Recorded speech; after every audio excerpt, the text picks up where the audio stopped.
आदमी जिसको काम करना है साहब, सच में उसको नींद नहीं लगती। विश्वास में, जिसके पास सच में सपना है ना, पागल हो जाता है। एक सपना पागल कर देता, एक ड्रीम काफी आपको पागल कर देगा।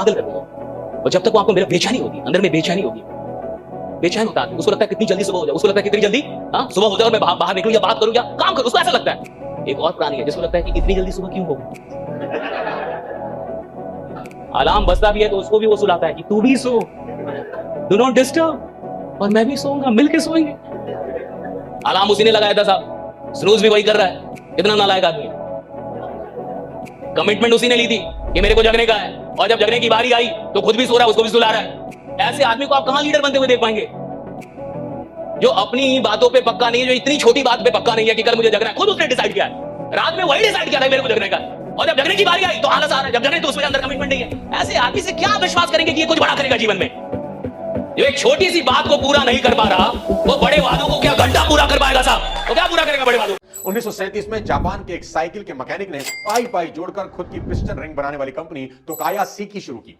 थोड़े वक्त में उसने अपने क्लाइंट की लिस्ट में टोयोटा जैसी बड़ी कंपनियों को जोड़ लिया। कुछ ही सालों में वो 2 बड़ी फैक्ट्री का मालिक बन गया। और सेकेंड वर्ल्ड वॉर में जापान पर जब अमेरिका ने बम गिराया तो उसकी एक फैक्ट्री पूरी तरह तबाह हो गई।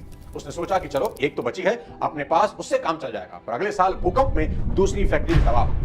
फैक्ट्री को रीबिल्ड करने के लिए अब उसे पैसों की जरूरत थी। वो अपने आसपास के लोगों से वही मदद की भीख मांगता रहा, पर डूबते जहाज से तो चूहे भी कूद भागते हैं। नतीजन कोई मदद नहीं मिली। दुनिया भर की ठोकरें खाने के बाद उसे यकीन हो गया कि जो करना है खुद करना है और अपने पैर का कांटा खुद ही निकालना होगा। तो उसने अपनी पुरानी फैक्ट्री की बची हुई मशीनों को बेचकर उन पैसों से साइकिल पर मोटर फिट करके बेचने लगा।